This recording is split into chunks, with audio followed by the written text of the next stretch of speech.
What's going on, guys? William Bootsy Blandon, holding company. There is hope. There is hope. There is hope because I want to be your example. I am not that educated, barely made it out of high school.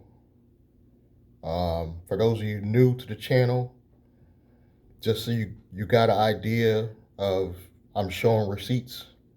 Go watch all my SBA videos, and they show you where just a little over a year ago, a little bit over a year, I was a regular Uber driver.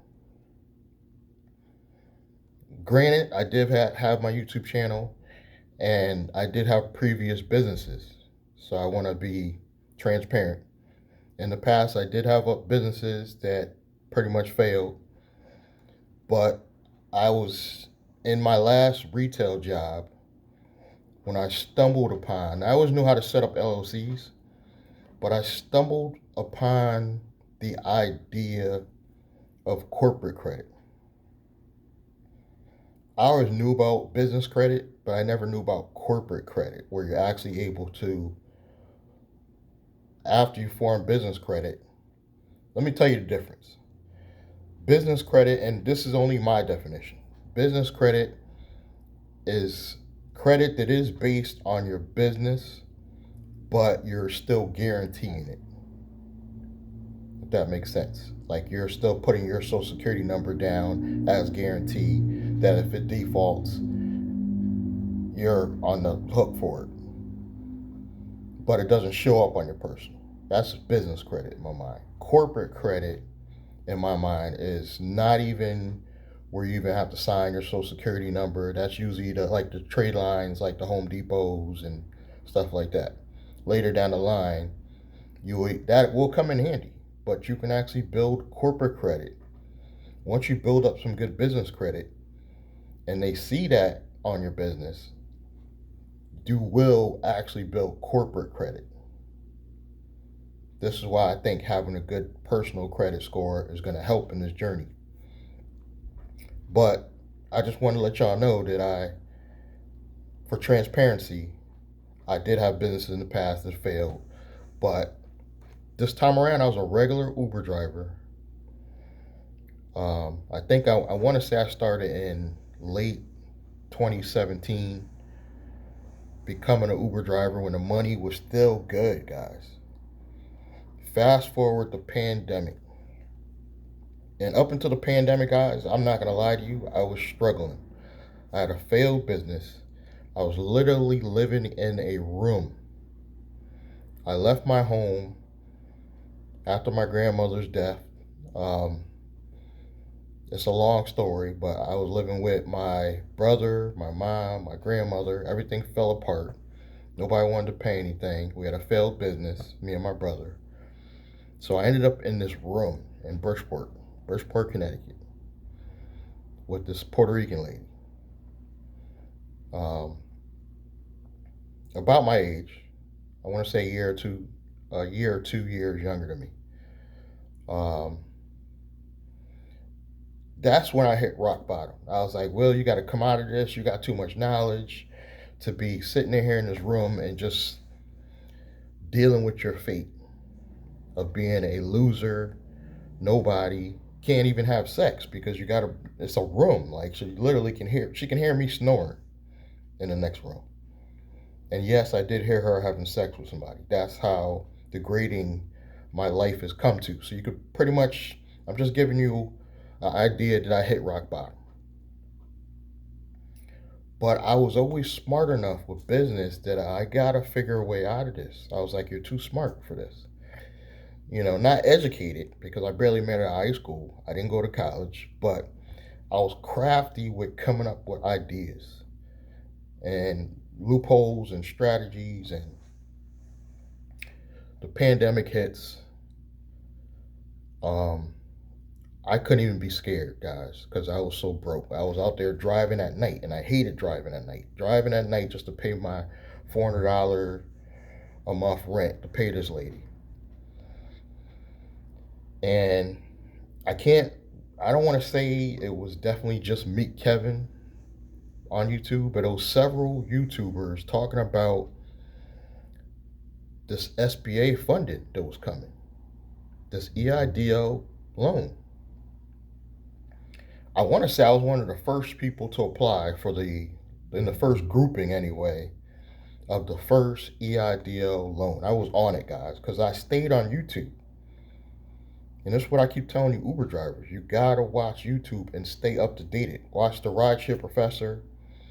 YouTube is very informative with business stuff.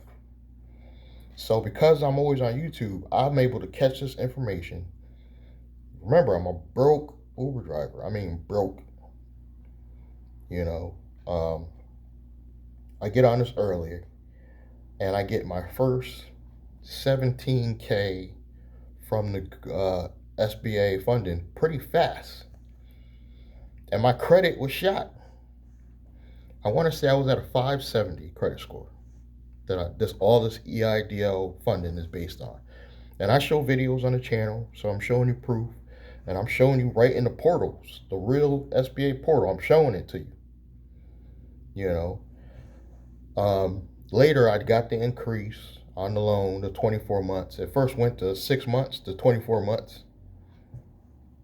I got the EIDL $10,000 targeted grant. I got the supplemental grant for $5K because I was in a low income area, Bridgeport. I've never been so happy to be in Bridgeport because everybody all over the country is struggling. Because if you weren't in a low income area, you didn't get the grants. I got the grants. I'm grinding. This is how my mind works. I'm always grinding. This is how I got to where I am now. So I couldn't do the PPP, but Trump was going out and the Biden administration was coming in. They set the guidelines, so now instead of net profit, it was going on the gross, which allowed me to submit my tax returns. Because thank God I did my 18 and 19 taxes that I filed that I did Uber.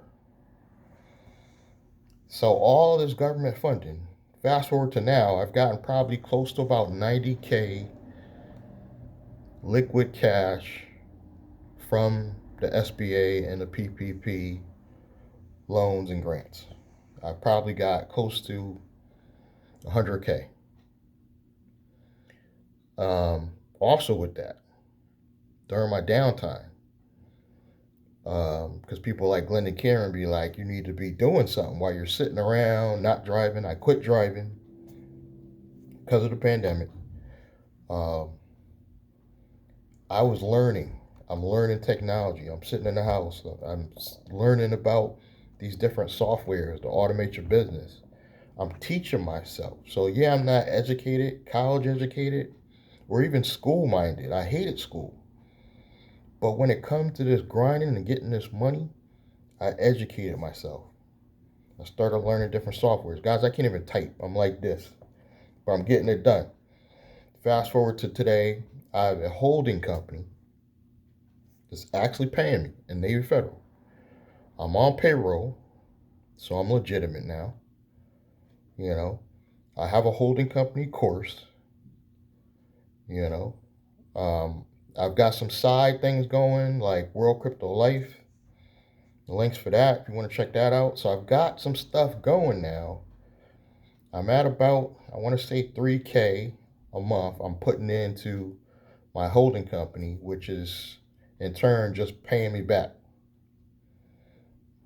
And it's a cycle because I'm using SBA funding to do all this stuff and maintain my lifestyle and also build a company because I'll be working on more courses, more stuff, opportunities. So I actually figured this game out, guys, during this pandemic. I even got scammed one time. I talk about it on the channel. This guy, E. Dean Cole, I got scammed trying to pay him to get things done fast. Guys, this is not going to be a fast journey. I'm going to keep it real with you. You young thunders, just get it out of your head. It may take you a year just to get this stuff all set up. As far as getting your corporation going. But now, fast forward, I even have ways that you don't need the SBA funding. Because on this channel, I'm going to teach you ways to not only set up a company that you can make your holding company later, but I teach you how you can use gig economy to fund it.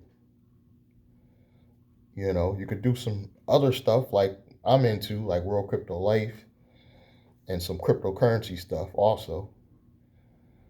So because of technology, there's ways you can literally sit home and create your own course and put it out and fund your business. The only thing I would do differently now is I probably would not make my holding company a corporation because it's a regular Inc. in Wyoming. I probably would have just started off with a local LLC. And because LLC locally is just easier to turn into an S corp. That's the only thing I would have did different. But I'm doing that now with the company that I'm going to brand myself, which is going to be called Blandrake. And I have another YouTube channel. If I'm not going to put links for it, but you can find it, called Blandrake. And that's going to be my media company. So eventually, when I get these channels monetized, so I've got more than one channel. I usually just put a lot of my content on the main channel, which is Chennai Business. But now I got a Blandrake channel. I've got probably 2 other channels. One that maybe I can get monetized at some point. But when these channels start getting monetized, that revenue is going to go to Blandrake, the media company. And then my original holding company, because it is set up in Wyoming, I got crafty ways of why I'm doing that. Now, what's the point of the holding company? Number one, and no, I'm not doing anything illegal, but I just feel like my business is my business. And having a holding company is going to help protect you from, number one, people even knowing you have money. Any chick that comes in my life right now, just as broke as I look, that's what they're going to think. This is shielding your money, number one. Because I'm just getting a regular paycheck from my own business, like a regular employee. She doesn't even have to know. You know what I'm saying? So anonymity. Because this company is going to manage future LLCs that are going to own other businesses. But I want to keep my Blandrake branding out of the loop. It's going to be a whole nother company that eventually will be another holding company. And I'm probably going to convert that to an S corp at some point in time. But the main reason for me is anonymity. Not that I'm doing anything illegal, but I just don't want people in my business. I don't want people to know that I have anything. So if somebody slips and falls in something I own, you're not going to be able to even know it's me. So yeah, you might sue that direct company, but there'll be insurances in place. I'm going to have pretty much every layer of protection, because I do plan on owning some stuff in the future. And if you don't plan on owning anything major in the future, you don't need to do all this. I'll keep it real with you. You could just set up a regular LLC, conduct a regular e-commerce business, and live a comfortable life. You really could. You could literally set up a good e-commerce business, make 50 to 100,000 a year, live a nice comfortable life, get a nice little condo, nice little tight BMW, you know what I mean, and live a comfortable life. But I'm also going to teach that too. But for you guys, it's like me, that you want to think bigger.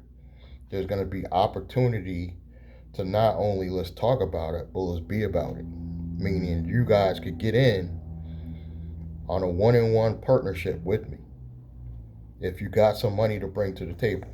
Money or credit, that's all I'm asking for. But we could talk about that. If you already got my number, you already know what it is. I don't even have to explain it to you. But we're gonna have to be doing some big boy stuff down the line. We're gonna be setting up some bigger companies. I'm just trying to get my first one going.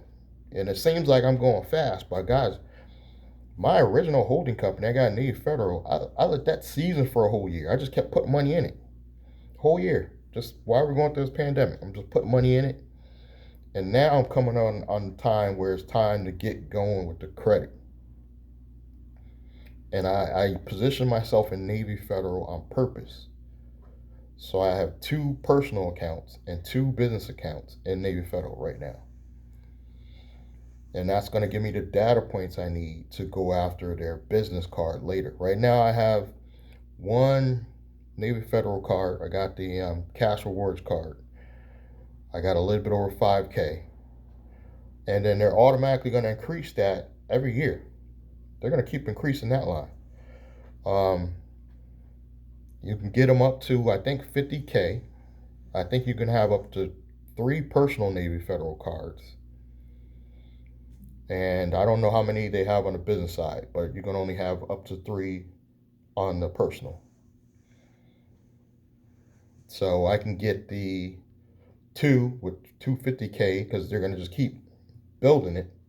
Because remember, I got reserves cash that's also backing me up while I'm learning this business. You know what I mean? This is what basically every company out there should be doing. You should not be playing these games if you don't have some reserves. This is why I'm saying the big boy stuff behind the scenes is not going to be for everybody. But basically, instead of giving companies like, I hate to say it, Ztegrity our money, we're going to work directly together, guys. I want to partner with like 3 to 4 people and we form our own real business. We build up the corporate credit on it, and we cut out this middleman. Ztegrity to me is just another middleman, you know. So instead of just giving them our money, it's kind of late now. If you were to give them your money, yeah, I get it. I did too. But going forward in the future, we got to set our own destiny. Start putting our destiny in other people's hands. Guys, I don't even have to be the boss. I don't even have to be the main partner because I'm going to have some other stuff going. I'm going to have other companies going. This is just one company I'm offering. Where I work with 4 to 5 people. We build a company. We structure it properly. We build corporate credit on it. Obviously, as partners, we take the person with the strongest credit and we help back the business credit, and everybody is going to generate revenue from this. But by having it only to 4 to 5 people, we collect a lot more of the income. Where Ztegrity, if you got 2,000 people all trying to eat off the same little bit of money, and then they keep playing games, you know what I'm saying? They trying this and trying that. I'm able to play games with my own company because I have reserves. So I could play around. Let me try this week. Let me try this tomorrow. Literally, that's all I'm doing, right, guys? For every 5 things I try, I get 1 winner. And I think World Crypto Life is definitely that winner. I think creating my courses is definitely going to be the main bread and butter in the future.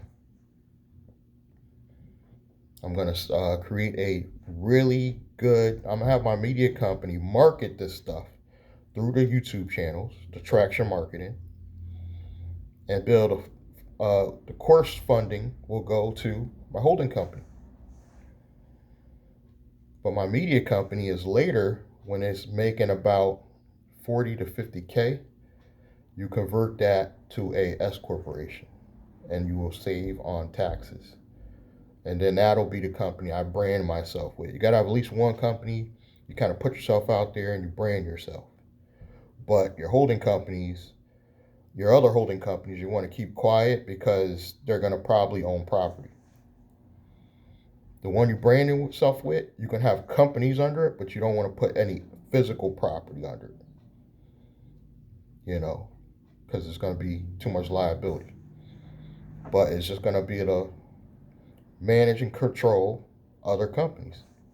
Like I want to start a car rental business. Most likely Blandrake will control the car rental business. This is how my mind works. This is what we're going to be talking about on the channel. But when you think of why I'm doing all this, it's a purpose of this is going to save me in taxes. I forgot about that one. Because the LLCs under your holding company are pass-through entities. So you don't have to do tax returns on the companies under the mother company. Provided they don't own anything like property, that's going to be separate. That's going to be under a separate holding company. It's not just going to hold my commercial, and then this first holding company might just hold my residential stuff. This is how my mind works. I know I'm going to have some stuff, so I got to structure this stuff right. And I hate to say it, I'm elevated way past needing to purchase courses from, say, like Glendon Cameron. You know, right now I need to focus on purchasing courses on the car rental business because, again, I think about cutting out the middleman, which is Toro and Hire Car. My whole goal is to cut out the middleman so I make more money. And then when I'm partnering with regular people, I can actually give them a big cut because we don't have no middleman. You're giving Toro like 30% of the profits. I don't want that, guys. You know, that's not what we're trying to do here. We're going to do everything legal, but stay in that gray area where we will do some crafty stuff as long as it's legal. Ain't going to be no Bandman Kevo stuff. Not even Rich Wayne. We're going to try to do this legal, but crafty. That's my time. Thank you guys for your continued support. Subscribe, like, comment, click the bell icon. I'll catch you next time.